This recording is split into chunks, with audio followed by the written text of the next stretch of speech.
The tray hit the floor before I could even reach for it. I heard the clatter first, then the wet sound of synth protein paste spreading across the polished deck. Then the laughter, 5 voices, each one carrying that specific pitch of cruelty that does not need a translator to understand. I had been at Galactic Fleet Academy for exactly 47 days, and I already knew that sound by heart. My name is Marcus Vale. I am 22 years old. I grew up in a town called Carlisle in the north of England, where it rained most of the year, and people learned early not to complain about the cold. I joined the Terran Defense Corps when I was 17, served 2 active tours along the Martian perimeter, and came home with a commendation, a slightly crooked nose, and a very particular understanding of what it felt like when someone decided you were not worth respecting. Standing in the cafeteria of Orbital Station Aurelis, 300,000 kilometers above a planet I could not pronounce the name of, staring at a month's worth of carefully saved meal credits slowly soaking into a floor drain, I felt that understanding settle back into my bones like an old familiar ache. The cafeteria aboard Aurelis was enormous. It occupied the entire third ring of the station's rotating habitation wheel, curved in a long arc with transparent panels along one wall that looked out into open space. At any given meal cycle, somewhere between 800 and 1,000 cadets from roughly 40 different species ate here.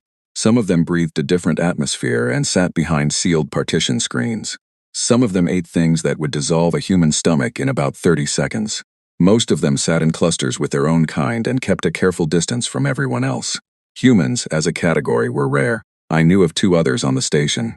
Lieutenant Cadet Owen Marsh, who was doing an engineering specialization on the far side of the wheel, and who I saw maybe once a week, and Cadet Nina Collier, a xenobiology student from Leeds who always looked vaguely overwhelmed and slightly sunburned despite being in space. Neither of them was in the cafeteria that afternoon. I was alone at a table near the outer wall, which was where I preferred to sit. Good view of the stars, back to a solid surface, clear sightlines to both exits, old habits. I had just finished a long morning in Commander Illith's tactical response seminar. 3 hours of pressure scenarios projected in full sensory simulation that left my head feeling like it had been gently squeezed. And I was hungry in the particular sharp way that only real mental exhaustion produces. The tray I had spent 15 minutes carefully assembling from the human-compatible food station included a portion of reconstituted grain, a protein block that smelled approximately like chicken if you did not think too hard about it, and a small container of something advertised as apple juice that tasted mostly like sweetened water with ambitions. It was not a remarkable meal. It was my meal, and someone had just knocked it onto the floor. I looked down at the mess, then I looked up. The Vrethkai are not small creatures. They stand between 7 and 8 feet tall on their rear walking limbs, with a forward-leaning posture that puts their upper body at roughly human eye level. Their exoskeleton is a deep blue-green, almost iridescent under artificial light. They have 4 upper limbs, 2 primary arms with heavy articulated claws, and 2 secondary manipulator arms that are thinner and faster. Their heads are angular, with compound eyes that take in a wide lateral field of vision, and their mouths have 3 separate sets of smaller mandibles arranged around a central biting structure. They are, by any honest measure, intimidating to look at. These 5 were third-year cadets, all male, from what I understood of Vrethkai gender structure, all large even by the standards of their own species. One of them, the tallest, wore the shoulder marking of a unit leader, which in academy terms meant he had political standing as well as physical presence. His name, as I had learned over the past several weeks of watching this particular group occupy their territory in the cafeteria, was Vrek. The others I knew only by their positions in his orbit, the 2 who flanked him closest, and the 2 slightly smaller ones who laughed the loudest and always moved a half-second after he did. Vrek was looking at me with the particular expression of someone who has done something and found the result satisfying. One of his secondary arms was still extended from the casual sweep that had cleared my tray off the edge of my table as he walked past. He had not even fully stopped walking. It had been deliberate, casual, and completely certain of itself. I had watched these 5 for several weeks. In that time, I had seen them move through the cafeteria like they owned it, which in a social sense they did. I had seen them interrupt smaller cadets mid-meal, take the better tables without asking, and make a very specific kind of comment in Galactic Common, the shared trading language of the Compact, that was designed to travel just far enough to sting. They had done things to other cadets that I had noted and filed away. A Selly student whose food was rearranged while she was getting her drink. A Thurvian first year whose homework pad ended up under a bench. Small things, deliberate things. The language of people who enjoy reminding others of their position. They had been working up to me for a while. I had known it was coming. I had simply not decided yet what I was going to do about it. I sat very still and looked at my empty tray on the floor. There is a thing that happens in the human body when a threat appears. Most species in the Galactic Compact know about it in a general way because it is documented in the xenobiology files under the heading of adrenal cortisol stress cascade. What the files do not fully capture is the texture of it from the inside. The way time does not slow down exactly, but becomes more detailed. The way peripheral sounds sharpen. The way your hands, if you have spent enough time training them, do not shake. They settle. My hands settled on the table in front of me. I breathed in through my nose, slowly and all the way. Vrek took one step toward my table. He was looking at me with compound eyes that caught the light in shifting patterns of green and gold. Around us, the cafeteria noise had dropped, not to silence but to a lower register. Other cadets noticed without looking directly. The energy in the room had changed. Everyone in that space, regardless of species, knew the pattern of what this was. He spoke, not in the standard galactic common that was used in class and official settings, but in a rougher dialect of it, one with a specific edge to certain words. My translator implant, a small device behind my left ear, standard issue for all Academy cadets, rendered it clearly enough. He said something about the food being appropriate for my category of creature. He used a word for humans that I had heard twice before in my weeks on the station and had quietly looked up. It was not a good word. Then he reached out one large primary claw and placed it on my right shoulder, not hard, not a strike, a placement. Ownership expressed through casual physical contact, which is one of the oldest ways any creature in any part of the universe has ever communicated that you belong beneath them. I looked at the claw on my shoulder. I looked at it for exactly 2 seconds. Then I looked up at Vrek and I smiled. I do not know exactly what Vrek expected at that moment. Perhaps he expected me to look away. Perhaps he expected the particular combination of apology and submission that I had seen other cadets produce in this situation. The lowered posture and the quiet backing down that was the socially efficient response. Perhaps, if he had thought about it at all, he expected that a human, soft, small, no claws, no exoskeleton, no special sensory capabilities, a provisional member species from a third-rate planet that had only been off its own rock for 60 years, would simply absorb the moment and walk away. He had his claw on my shoulder and 5 of his friends around him and the weight of social territory behind him, and I was smiling. I want to be honest about the smile, because it was not a happy expression. It was the kind of smile that happens when a part of you that is very old and very practiced recognizes a situation it has been in before and knows, with complete calm, exactly what comes next. My mother would have recognized that smile. My old commanding officer, Captain Felix Horn, would have recognized it too. He had told me once, very quietly, after a particular incident on the Martian perimeter that I will not go into here, that the most dangerous thing about me was not my training. It was the fact that I never looked dangerous until I was already done. Vrek did not know Captain Felix Horn's assessment. He was about to receive a practical demonstration of it. The cafeteria around us was almost quiet now. Somewhere behind me, near the wall of observation panels, I was aware of a small figure, a Selly cadet, maybe second year, barely 4 feet tall, pale blue skin, large dark eyes, who had her personal recording device out and was holding it in slightly trembling hands pointed in my direction. She had been sitting 2 tables away from me. I did not know her name yet. I would learn it later. She was the only one who did not look away.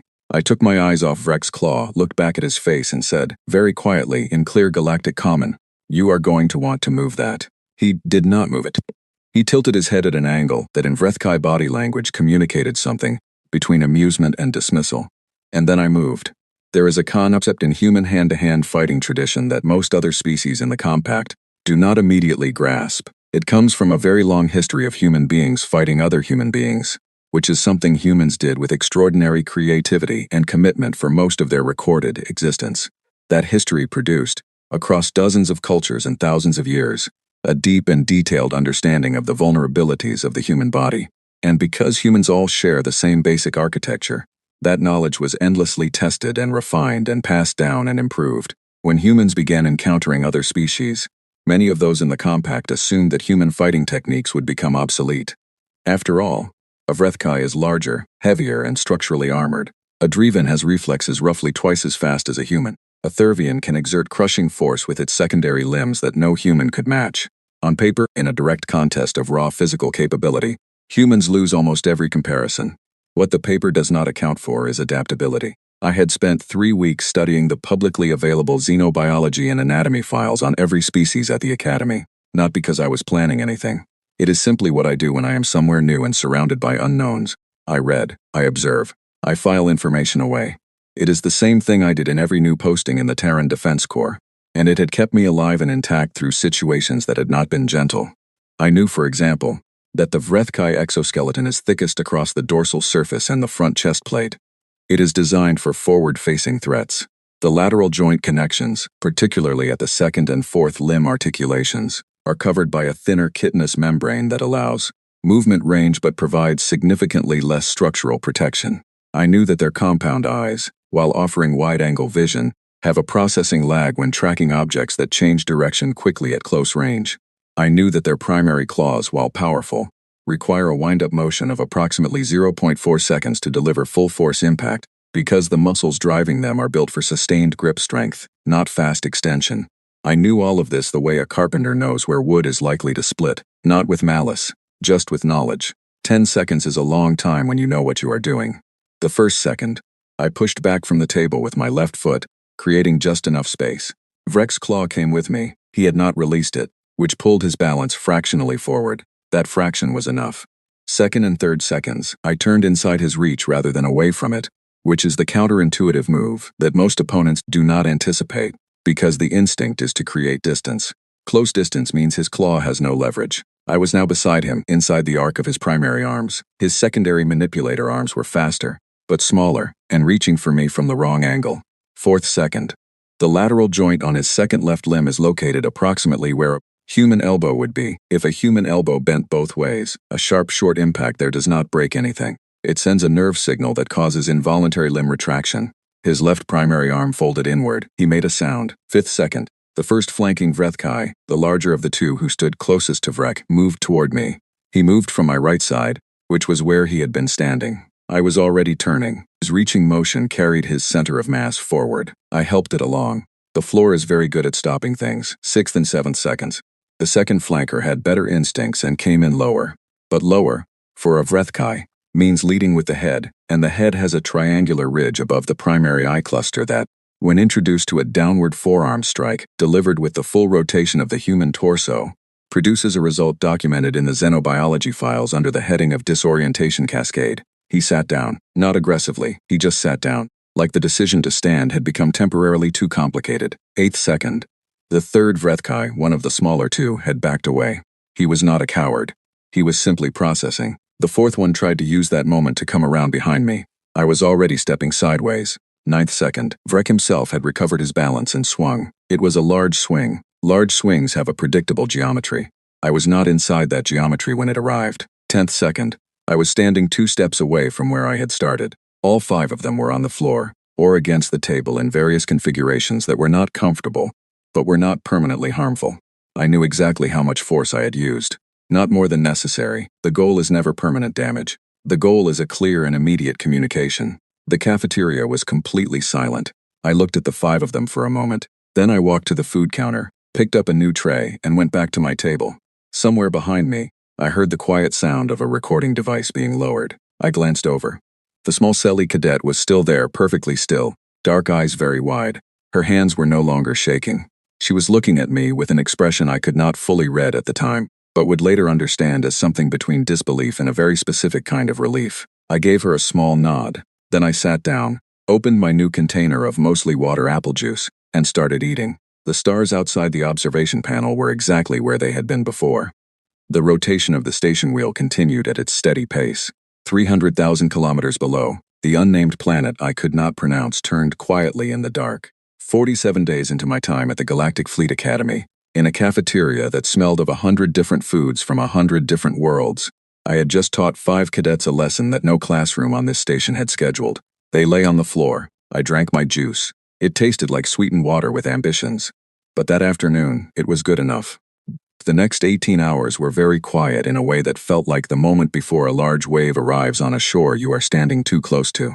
I went to my quarters after the meal. My room was a standard-issue cadet berth on the 7th ring, a rectangular space with a bunk, a desk, a sealed environment locker for gear, and a narrow viewport that faced the outer edge of the station. The viewport was not large enough to see much, just a strip of stars and the slow drift of the station's rotation carrying the same patch of sky across my window every 42 minutes. I had measured it in my first week because I was having trouble sleeping, and it gave me something to track. I sat on my bunk and did not think about the 5 HFY cadets who had been helped out of the cafeteria by their own people and taken to the medical ring. I already knew the nature of every contact I had made, and I knew none of it was serious. Bruised pride, bruised joints. One case of the disorientation that resolves in a few hours with rest. Nothing broken. Nothing permanent. I thought instead about the recording. The small Selly cadet had seen everything from the beginning.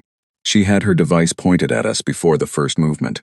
In 47 days I had not spoken to a single Selly cadet directly, mostly because the two of us who had been in close proximity at the academy so far had communicated almost entirely through the expression of overwhelming social anxiety that I apparently produced in their species, for reasons I had not yet fully understood. Selly are deeply empathic. They feel the emotional register of the beings around them as a physical sensation. I had been told, gently, by one of the academy orientation counselors, a patient Thurvian named Olva, that humans in particular produce a kind of emotional signal that Selly find very difficult to interpret clearly, because human emotional architecture is unusually layered, calm on the surface and several other things running underneath. I wondered what I had felt like to her in those 10 seconds. I also wondered what she would do with the recording. I found out 4 hours later when a notification arrived on my comm link from the academy administrative office. I was being summoned to appear before the disciplinary review board at the start of the next duty cycle. The message was formal, precisely worded, and gave nothing away about which direction the review intended to go. I read it twice. Then I put my comm link on the desk and went to sleep. I was good at sleeping before difficult events. It is a skill. You either have it, or you learn it through a very uncomfortable period of not having it. I had learned it on the Martian perimeter, where the gap between a briefing and an operation was often only a few hours, and exhaustion was a luxury you could not afford. In the morning I washed, dressed in my formal cadet uniform, charcoal gray, single blue trim line at the collar that designated Terran Defense Corps exchange status, ate the meal I had prepared in my quarters from my personal stores, and walked to the review board chambers on Ring 4. The chambers were large and built in the formal style of galactic compact, administrative architecture, which means high ceilings, curved walls that focus sound toward the center of the room, and a raised platform for the reviewing body that put them approximately 6 feet above the level where the person being reviewed stood. I had read about this design. It was intentional. The spatial arrangement was meant to communicate institutional authority without anyone having to say a word. I stood in the center of the floor and looked up at the board with perfectly level attention. There were 7 of them. The board chair was an elder Thurvian named Vasek, whose species I recognized from their distinctive stacked cranial plates and the deep amber coloring that meant age and rank in their social structure. Next him sat 2 Dreven officials in academy administrative robes, a senior Vrethkai representative whose shoulder markings indicated considerable political rank, a Selly advocate in the pale gray mediation colors of their legal tradition, a human officer, Commander Patricia Altman, the station's Terran liaison, a woman in her late 50s with short gray hair and the particular expression of someone who has seen this kind of thing before, and is reserving judgment, and a younger Thurvian who appeared to be the secretary of proceedings, and was managing a documentation array with all 4 of its available limbs. Across from me, on the far side of the chamber, stood 4 individuals I did not recognize but whose manner identified them immediately as legal advocates. 3 of them wore the insignia of the Vrethkai Sector Authority. The 4th wore a different marking entirely, the double spiral of the Galactic Compact External Affairs Division, which meant this had been escalated past Academy jurisdiction before the board had even convened. I noted this without changing my expression. The hearing was opened by Chair Vasek in formal Galactic Common, which the translator rendered cleanly. He outlined the matter as an incident of alleged physical aggression by Cadet Marcus Vale of the Terran Exchange Program against 5 enrolled cadets of Vrethkai citizenship, resulting in medical treatment for all 5, and a formal diplomatic complaint filed by the family of Cadet Vrek, whose father held the position of Deputy Governor of the 7th Rim Sector. 7th Rim Sector. I filed that away. Vrek's family was not simply wealthy and well-connected. They were politically significant in the kind of way that turned individual events into diplomatic incidents. I stood quietly and let the chair finish. Then the senior Vrethkai advocate spoke. He was precise, measured, and presented the complaint in the exact terms that legal training produces in any species. A framing of facts selected to carry maximum weight, with the inconvenient ones either absent or reshaped into something more compatible with the desired conclusion. According to his account, 5 cadets had been walking through the cafeteria engaged in normal social interaction when a human cadet had, without provocation or warning, initiated a physical assault that left all 5 requiring medical attention.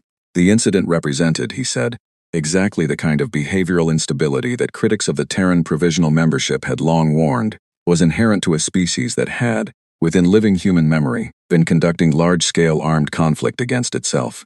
He let that last part sit in the air for a moment. It was a good move, I will give him that. Chair Sick asked me if I wished to respond before any evidence was reviewed. I said yes. I said, the account you have heard is incomplete. I would like the board to review the full documentation before any assessment is made. I am confident the documentation will clarify the sequence of events. The senior advocate shifted slightly. He had not been told about documentation. I looked at the Selly advocate in the pale gray robes, who was one of the board members, not the opposing advocates. She was looking at me with those large, dark Selly eyes. I said, I understand that a recording exists of the complete incident from its beginning. I would request that this board considers its review of that recording to be the first order of evidence. There was a short silence. Then Chair Vasic asked the documentation secretary to check whether any recording had been submitted to the board as evidence. The secretary, working quickly across its 4-limbed documentation array, produced the answer in under a minute. A recording had been submitted. It had been filed at 03:12 station time that morning, approximately 2 hours after I had gone to sleep. It had been submitted anonymously from a cadet communication terminal, but tagged with the appropriate evidentiary flagging codes that marked it as relevant to the board proceedings. Someone had known exactly how to submit it properly, which meant someone had looked up the procedure and done it carefully. I did not look surprised because I was not surprised. The recording played on the chamber display array above us. It was steady and well framed for something shot on a personal device by shaking hands. It showed the full sequence, Vrek's casual approach, the deliberate sweep of the arm that cleared my tray, the laughter, the movement toward my table, the placement of the claw on my shoulder, the word in rough dialect that the translator rendered with uncomfortable clarity, and then, every second of the 10 that followed. The chamber was very quiet during the playback. When it ended, Chair Vasic sat for a moment with his stacked cranial plates, angled slightly downward in the Thurvian expression of careful consideration. Then he looked at the senior Vrethkai advocate. He said, in the precise formal tone that senior administrators use when they are being polite while also being completely clear, I would like the record to note that the submitted evidence presents a sequence of events materially different from the account provided. I would like the legal representatives of the complainants to advise the board whether they wish to revise their formal statement. The advocate said nothing for a long moment. Then he said they would require a consultation before proceeding. Chair Vasic said that was acceptable, and suspended the proceedings for 1 hour. In the gap, Commander Aldman, the Terran liaison, walked down from the board platform and came to stand beside me. She was not required to do this. She did it anyway. She was a small woman with very steady eyes, and she looked at me for a moment before speaking. She said, "You knew about the recording before you walked in here." It was not a question. I said, "I thought it was likely." She said, "You slept last night?" I said, "Yes." She made a sound that was not quite a laugh. Then she said, "Good," and went back to her seat. When the hearing resumed, the senior advocate informed the board that in light of the submitted evidence, the complainant party wished to revise its formal account. The word provocation was quietly removed from the description of the incident. The phrase alleged physical aggression was adjusted to physical response to provocation. The request for Marcus Vale's expulsion was withdrawn. The request for a diplomatic incident report against the Terran exchange program was, after a further 10 minutes of private consultation, also withdrawn. What remained was a formal note of the incident in the Academy record, with no disciplinary action attached.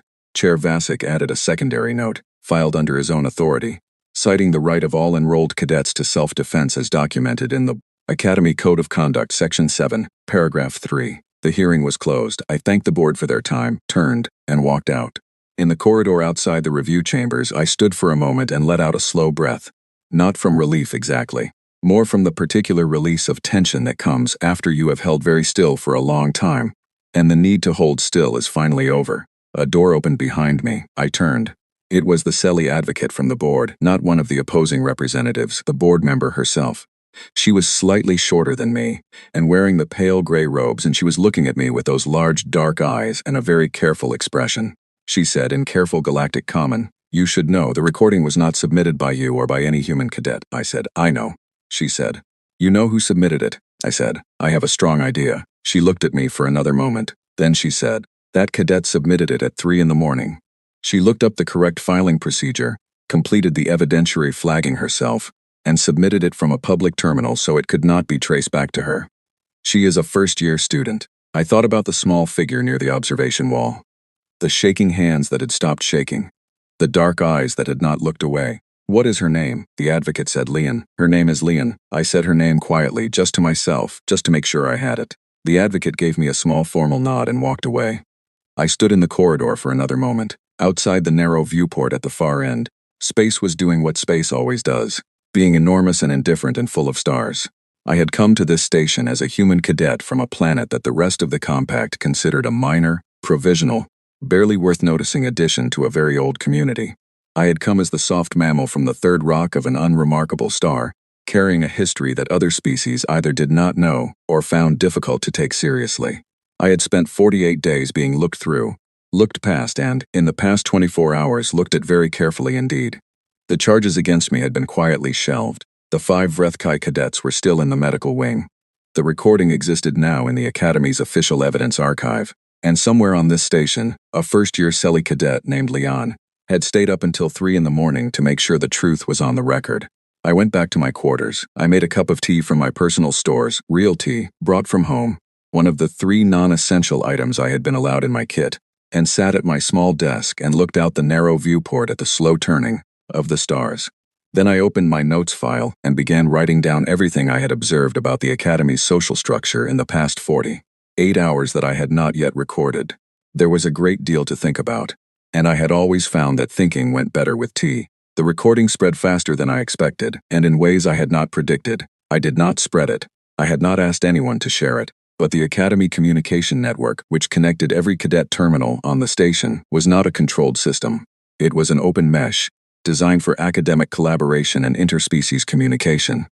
And like every open network in the history of information exchange, it had a very strong natural tendency to carry interesting things to places they had not originally been sent.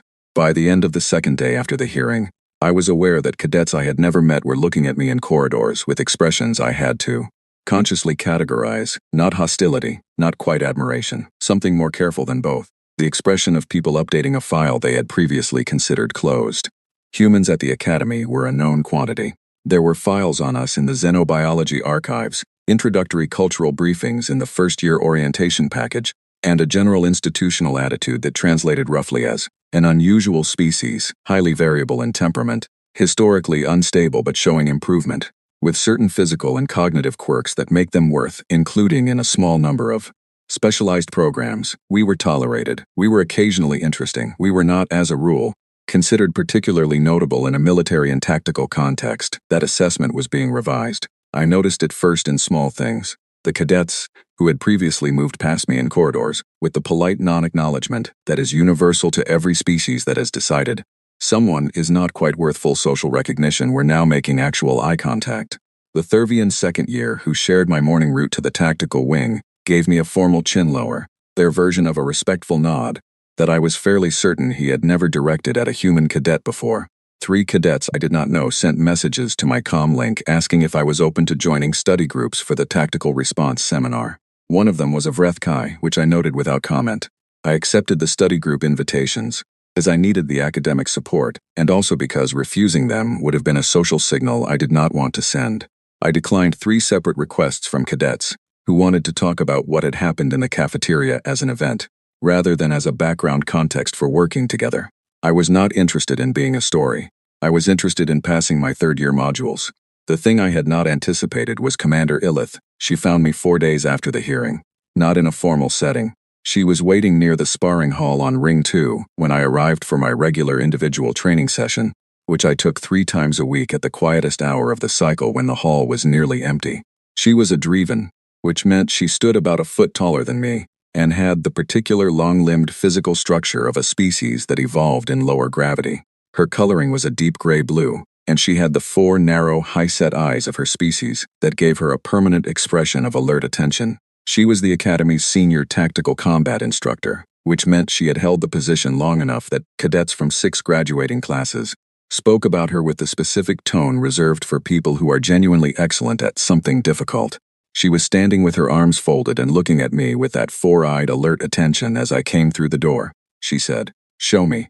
I looked at her for a moment. Then I said, Show you what, Commander? She said. What you did in the cafeteria. Walk me through it. Slowly, if you please. I set down my bag. I thought for a moment about what she was actually asking, because it was not a simple request, and it was not coming from a place of casual curiosity. Commander Illith had been conducting tactical combat instruction for longer than I had been alive. She had seen cadets from 40 different species move through her programs. She was asking me to demonstrate something she had watched on the recording and found professionally interesting, which meant I was about to have a conversation about human fighting tradition with one of the best tactical educators in the Galactic Compact. I said, I will need you to play the role of a stationary reference point. I will do the movements at 1/10 speed. She said, acceptable. For the next 2 hours, I walked her through every second of those 10.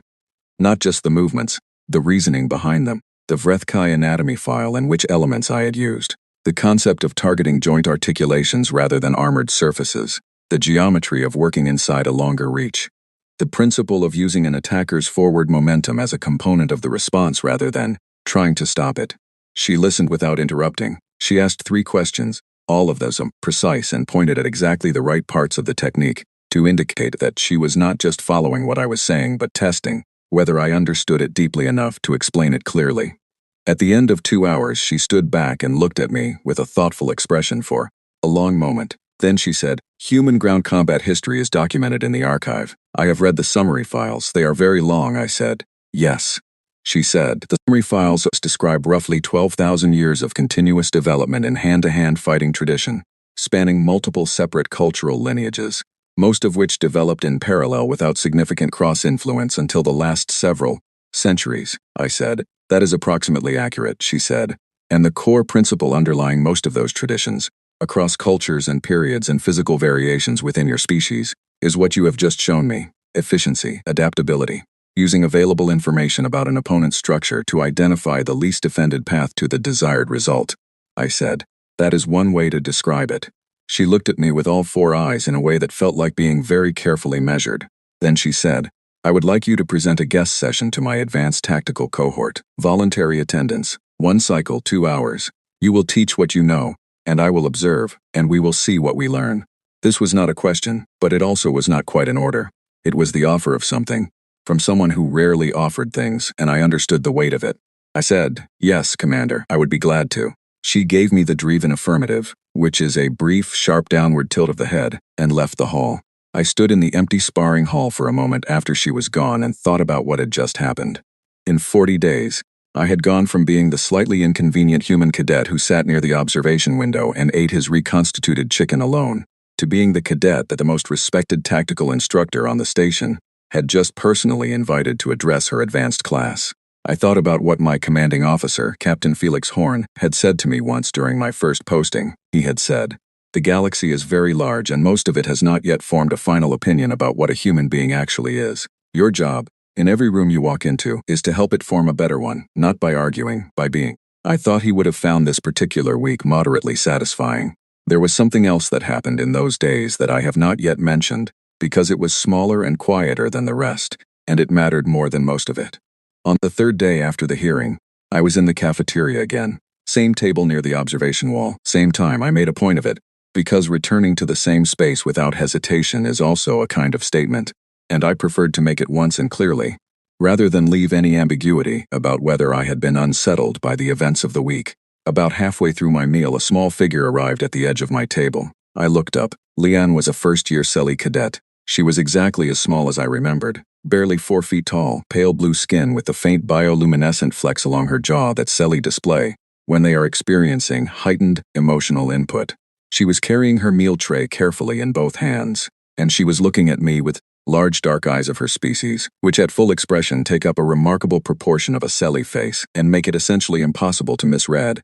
Sincerity, she said, in very careful Galactic Common with a pronounced Selly accent. May I sit here? I gestured at the seat across from me. She sat down with precise care, arranged her tray, and then looked at me again. She said, I submitted the recording. I said, I know. I wanted to thank you, she said. I was frightened to do it. I want to be honest with you. I was very frightened. I looked at her for a moment. The bioluminescent flecks along her jaw were active. She was not trying to hide how she felt. Selly, I had read. Consider emotional honesty a form of respect. She was not performing vulnerability. She was offering me the truth of what the experience had cost her. I said, Being frightened and doing it anyway is the specific definition of courage. The fear is what makes it count. She was quiet for a moment. Then she said, "You knew I had the recording before the hearing, I think, but you did not ask me to submit it. You did not contact me," I said. "It was not my decision to make, it was yours." She looked at me with those enormous dark eyes for a long time. Then she said very quietly, "Selly are empathic. You know this," I said. "I have read about it," she said. "When you were sitting at your table, before it happened, before they came to your table, I could feel that you were ready, not angry, ready. There is a difference. Most species, when they are ready for something difficult, feel it like pressure building, like heat. You felt like," she paused, searching for the right description, "like water that is very still, very cold." I said nothing, she said. "I have never felt that from any species before, not even the Dreven warriors. I was frightened of you at first, and then I realized that what I was feeling was not a threat. It was focus, and I thought someone should record this, because this is the truth, and the truth should be in the record." I looked at her for a long moment. The stars outside the observation panel were doing their slow drift across the window, the same patch of sky I had been tracking for 47 days. I said, "Leanne, thank you for all of it." She gave me the Selly gesture of acknowledgement, which involves placing both small hands briefly flat on the table between you. An offering of shared presence, their version of a handshake but without the contact. I returned it because I had looked it up the night before. She blinked at that. Then she smiled, which on a Selly face is a very wide and very bright expression. We ate our meals together in a comfortable silence, with the stars moving slowly past the window. And that was the beginning of the first actual friendship I made at the Galactic Fleet Academy. The 5 Vrethkai cadets were released from the medical wing over the following week, one by one, as the formal record settled into its final form, and it became clear that there would be no further proceedings. They returned to the Academy population. They returned quietly. The loud ownership of the cafeteria, the slow movement through the center tables, the particular manner of people who expect the space to rearrange itself around them. All of that was gone. I noticed them before they noticed me, which was the natural order of things given how I operate. On the day Vrek returned, he entered the cafeteria, and his eyes found my table near the observation wall, and we looked at each other for approximately 3 seconds. I gave him a short, direct nod. He looked at me for another second. Then he looked away and went to sit with his remaining friends at a table near the far wall. He did not take the center tables again. Not that day, not in the weeks that followed. I did not celebrate this. It was not a victory in the sense I am most comfortable with. The most satisfying outcomes are the ones that do not require a winner and a loser. This one did. I would have preferred otherwise, but the world is not always arranged for our preferences, and you do with the situation you are given what you have the tools to do. What I had the tools to do was continue, study, train, show up, be present in every room I entered as exactly what I was, a human being, with a particular history and a particular set of capabilities, trying to learn enough to be genuinely useful in a galaxy that was still making up its mind about what we were. That felt like enough. For now, it felt like exactly enough. And then there was the letter from home that arrived at the end of that week, from my mother in Carlisle, who wrote every week without exception, regardless of the several light-minute delay in transmission, asking how I was eating and whether I had made any friends yet. Sat at my desk and wrote back. I told her I had made one. I told her I was eating fine.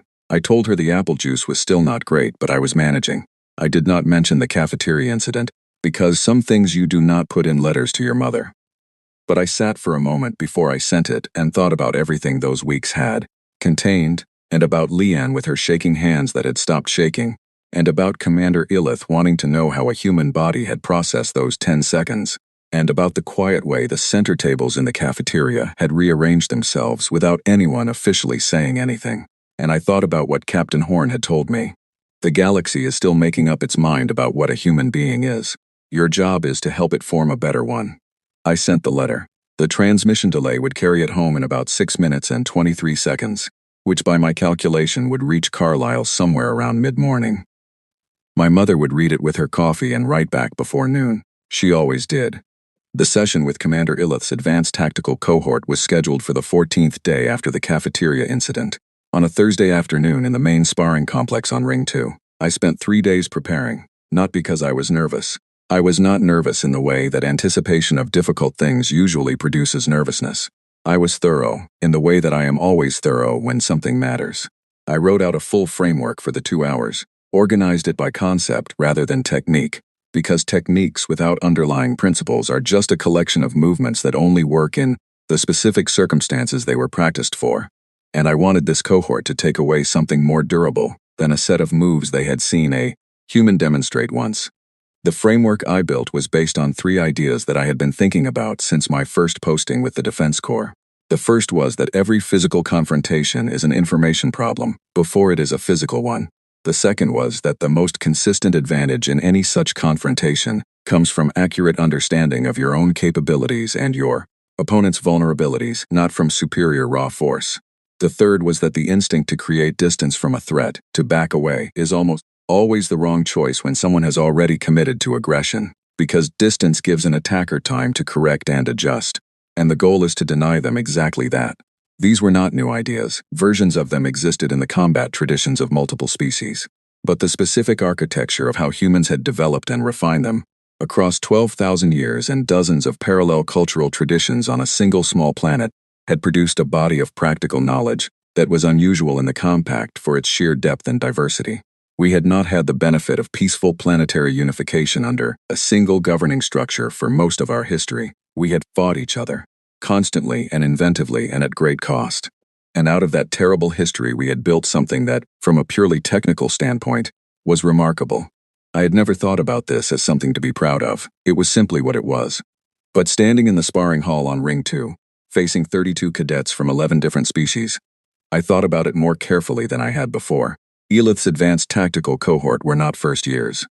They were the students who had tested into the highest level combat training track, which at the academy meant they represented the top 12% of enrolled cadets across all species in physical and tactical capability. They ranged in size from a Dreven cadet who stood nearly 9 feet tall to a Selly cadet, not Leon, a different one, older and with a particular quiet focus I was beginning to recognize as characteristic of their species' combat practitioners, who was barely taller than a human child. They looked at me with varying expressions. Some were openly curious. Some were professionally neutral in the manner of people who have been well trained to reserve judgment until they have sufficient information. A few were something I can only describe as carefully interested, which is the expression I most appreciate in a room, because it means the person is actually paying attention. One of them was a Vrethkai. He was standing near the back of the group, not one of the 5 from the cafeteria. A different cadet, younger, with the lighter coloring of a first-year student and the shoulder marking of the standard academy intake, rather than anything politically significant. He was watching me with his wide lateral vision, and there was something in his posture, a very slight forward lean that on a Vrethkai indicates attentive interest rather than aggressive positioning, that I noted and filed. Commander Ilith was seated in the observation tier to my left. She had told me before the session began that she would not intervene, instruct, or comment. She was there to observe. The session was mine to conduct. I stood in the center of the floor and looked at the cohort for a moment. Then I said, I am going to start by asking you to forget everything you think you know about what happened in the cafeteria 2 weeks ago. What happened there is not what we are going to talk about today. We are going to talk about why it could happen. And by the end of this session, every one of you should be able to answer that question in terms that apply to your own species and your own situation, not just mine. I saw a few expressions shift. That was the right shift. From watching a performance to actually listening. I said, every one of you came into this hall today because you are good at something physical. You are faster than average, or stronger, or more perceptive, or better at processing threat information under pressure. That is why you are in this track.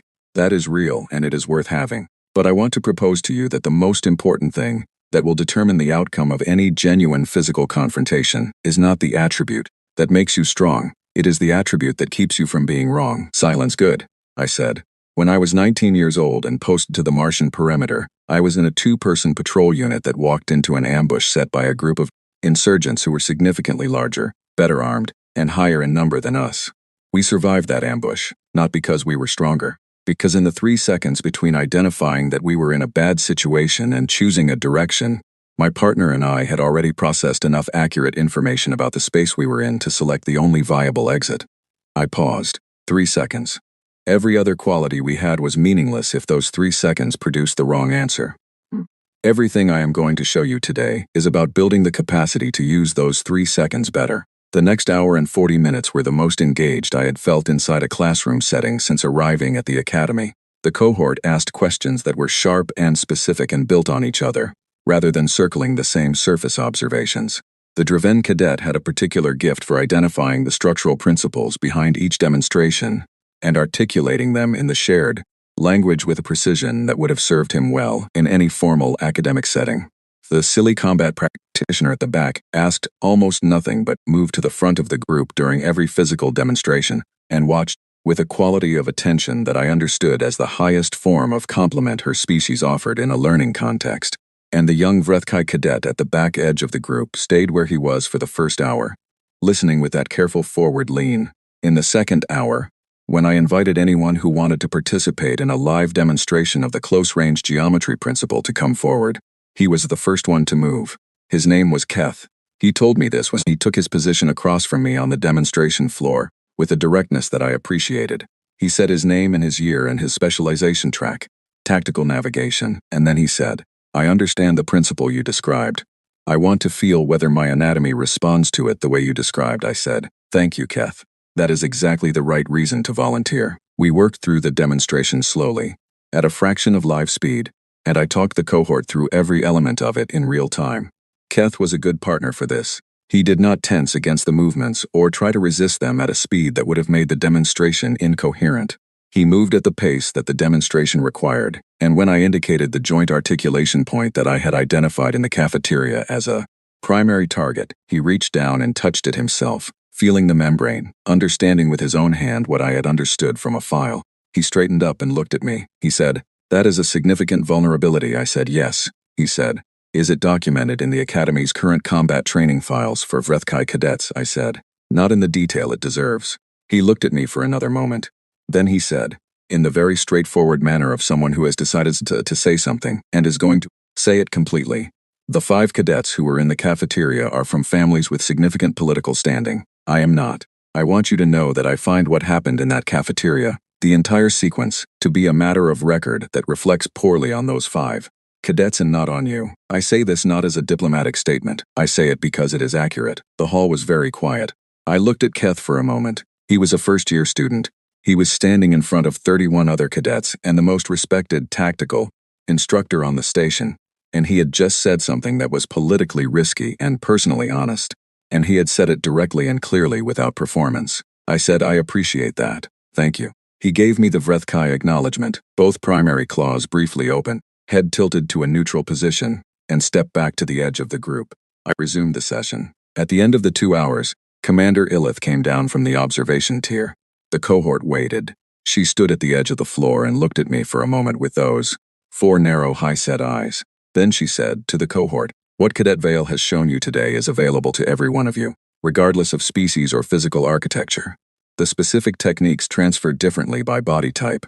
The underlying principle does not. You will see these concepts appear in the next 4 sessions of the advanced track, and I will expect you to demonstrate that you have absorbed them." She paused. "You are dismissed." The cohort dispersed. Commander Illith did not move. She looked at me and said, "Second session, 3 weeks." It was not a question, I said. "Yes, Commander." She left. I gathered my notes and stood in the emptying hall for a moment. 3 weeks. There was a great deal to prepare. I was looking forward to it. Graduation at the Galactic Fleet Academy does not resemble graduation ceremonies on Earth in any way that I could comfortably map onto familiar experience. There is no open outdoor space because the station does not have one. There is no throwing of hats because the Academy does not issue hats, and also because several enrolled species do not have heads shaped accommodate them. There is no single streaming of graduates walking across a stage because a ceremony that needed to include the full physical diversity of 40 species would require a stage that no ring of the station could accommodate at its current configuration. What happens instead is the assembled commendation in the largest of the Academy's formal halls on Ring 1, which is where the administrative functions of the station concentrate and where the architecture is at its most deliberately impressive. The hall can seat approximately 3,000. For the graduation cycle that included my cohort, it was full. I had spent 3 years at the Academy by that point. 3 years is a long time, and a great deal had changed. And I am aware that the story I am telling has covered that entire period in the way that any personal account covers long time rather imperfectly, by selecting the moments that illuminate the shape of the whole, rather than recording every day. So let me say what the shape of those 3 years looked like, briefly, before the ceremony itself. Commander Illith's second session became a series. By the end of my second year, I was co-instructing alongside her for 1 session per month. She did not make a large announcement about this, or frame it in any formal institutional language. She simply adjusted the session listing to include my name, and when other cadets asked about it, she said, "He knows things I do not, and learning from people who know things you do not is the function of a functioning mind." This was, I came to understand, the highest form of professional compliment she was capable of offering, and she offered it without ceremony or inflation, which made it land harder than it might have otherwise. Leanne and I remained close. She was in her third year when I was in my second, and she had by that time developed into one of the most respected academic voices in the xenobiology department, partly because of her specific gifts as a celly empath in interspecies observation contexts, and partly because she had a mind that was genuinely exceptional and applied itself to every problem with a quality of careful thoroughness that I recognized and respected. She sat with me in the cafeteria every meal cycle. We were both free. We had our own table by then. Other cadets joined us sometimes. Keth, from the second sparring session onward. Once he transferred to the tactical specialization track in his second year. A Driven cadet named Orla, who had been in the advanced cohort and who communicated almost entirely in precise technical observations that I found restful after a heavy day. Owen Marsh, when his engineering workload allowed it, who ate with the specific enthusiasm of someone who had been surviving on nutrient blocks in the workshop bay and found an actual meal to be a profound emotional experience. It became, without any formal declaration, a table. The 5 Vrethkai cadets completed their own years. Vrek left at the end of his third year to take a position in the sector governor's administrative structure, as had presumably always been his intended path regardless of the academy. His 4 companions went various directions. I watched them go without particular feeling either way. What had happened between us had happened. It was in the record. I did not carry it further than that. Keth graduated 1 cycle ahead of me, top of his navigation track, and received a deployment posting to the Forward Exploration Division that I knew, from what he had told me about his goals, was exactly where he had always wanted to be. On the night before he left, he came to the cafeteria at my table time, sat down without ceremony, and said, "I will send you my sector logs if the division allows transmission sharing. You will find the navigation data interesting." I said I looked forward to reading them. He gave me the dual claw opening, head tilt neutral. I returned it perfectly. I had been practicing for 3 years. He smiled. Vrethkai smiles are an unusual thing when you are not used to them, involving the secondary mandibles and a specific relaxation of the primary claw position that takes time to read correctly. By that point I could read it as clearly as I read a human smile. He left the next morning, which brings me to the assembled commendation of my graduating cycle, in the largest hall on Ring 1, where 3,000 seats were filled, and the graduating address was being given by the highest scoring cadet of the combined tactical and command track. That was me. I not sought this. I want to be clear about that. The nomination process for the graduating address speaker is conducted by the board, and the criteria are academic performance, conduct record, and what the formal documentation calls demonstrated contribution to the institutional learning environment, which is a formal way of saying, did this person add something to this place beyond their own progress? I had not done any of those things with the graduation address in mind. I had done them because they were the right things to do and because doing less than your full capability in any situation is a choice that you live with in ways that accumulate over time. But I stood at the podium in that enormous hall and looked out at 3,000 faces, cadets and instructors and administrative staff, and the visiting representatives of member species and the small delegation from the Terran Compact Office who had apparently decided this was worth attending, and I felt for just a moment the full weight of where I was standing.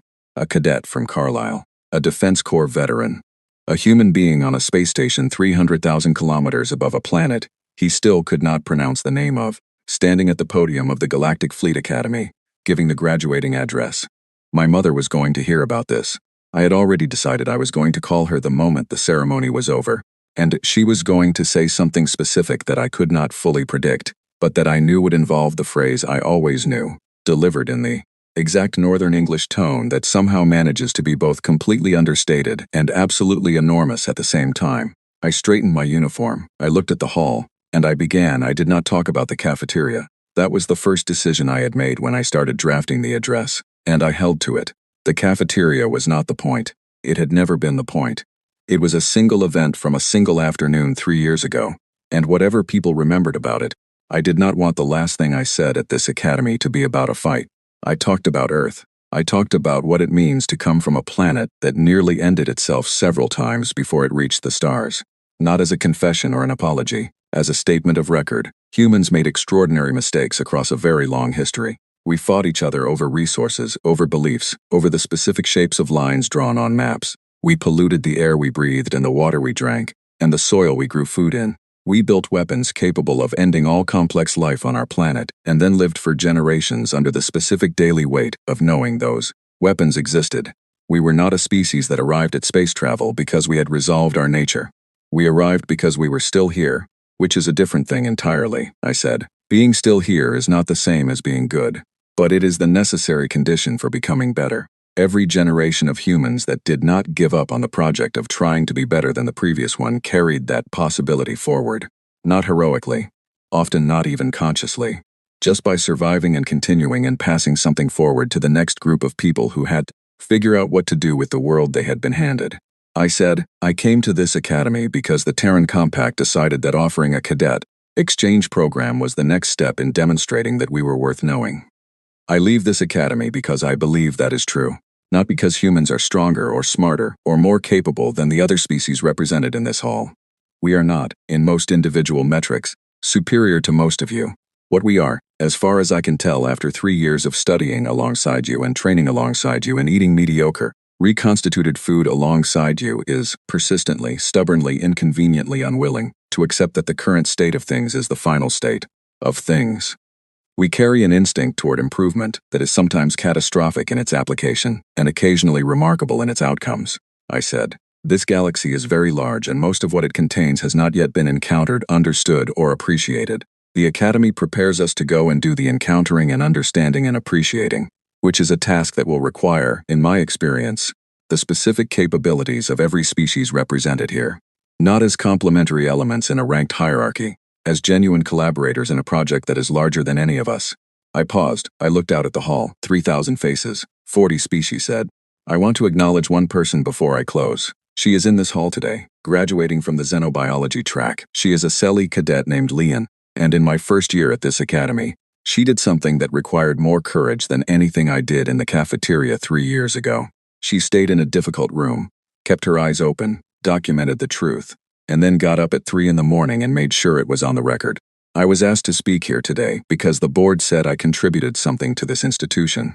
Whatever I contributed, she contributed something more important. She contributed accuracy. She contributed honesty at a personal cost. And the only reason any of the rest of what happened after that day went in the right direction is because she decided the truth was worth the effort of recording it.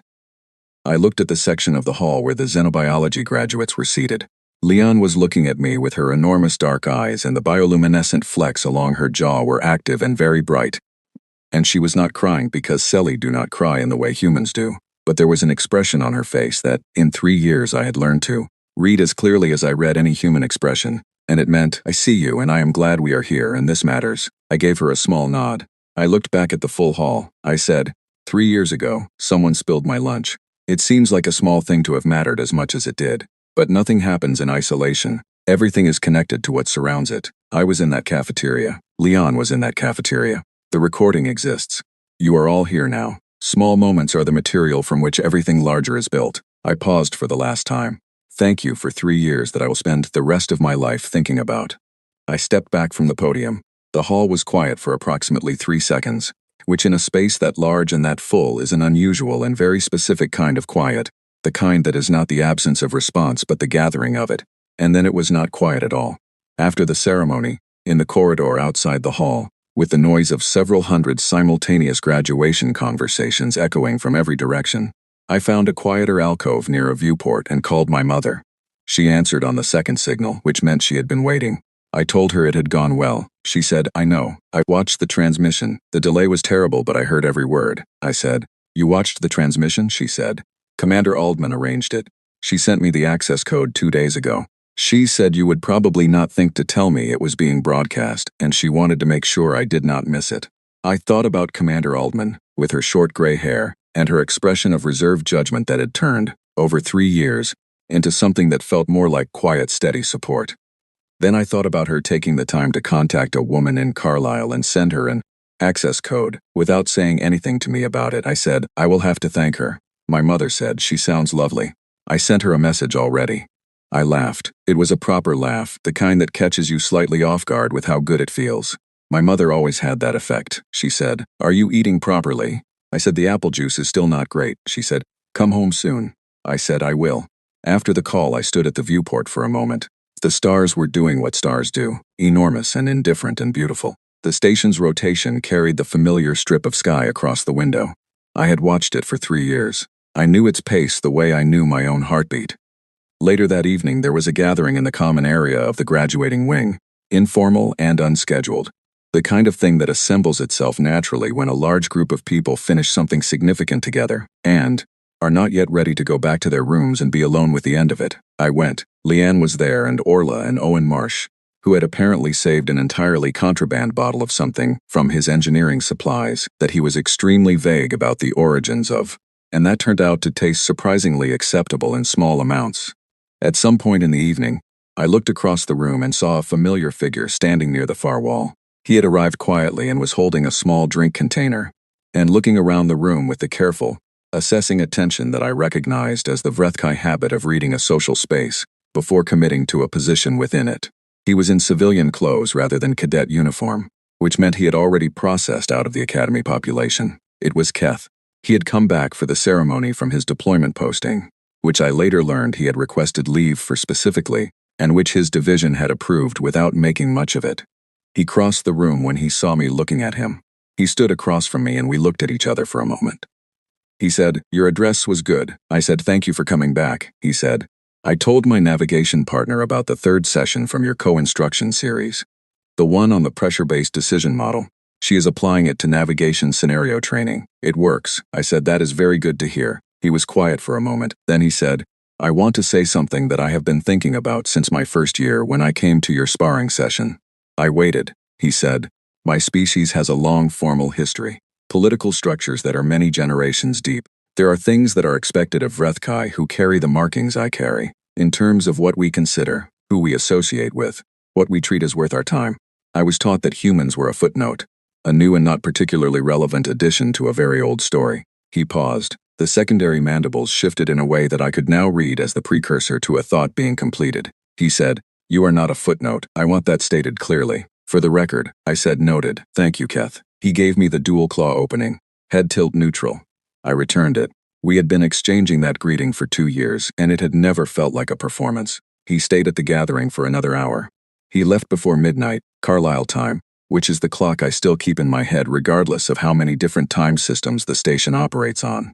Later, much later, after Leanne had fallen asleep in a chair near the window in the way that Selly do when they are in a space that feels safe, and Orla was deep in a technical conversation with 2 Dreven cadets about propulsion models, and Owen Marsh was teaching a small group of non-human cadets the rules of a card game from home, that they were all finding simultaneously confusing and entertaining, I went and sat near the viewport with a last cup of tea from my personal stores and looked out at the stars.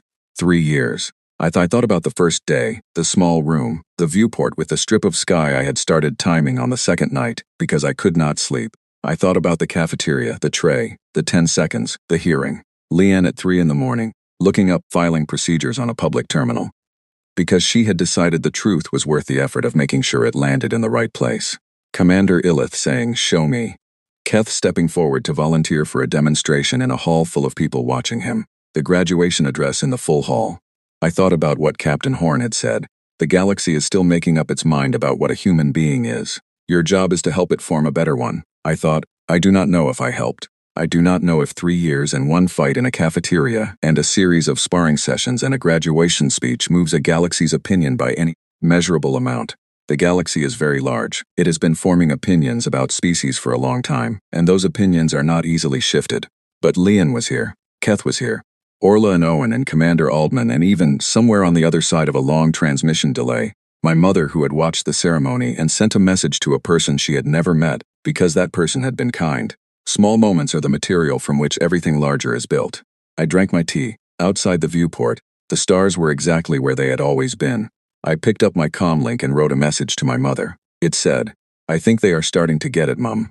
It just took a spilled lunch." I looked at it for a moment. Then I sent it. The transmission would take 6 minutes and 23 seconds to reach Carlisle.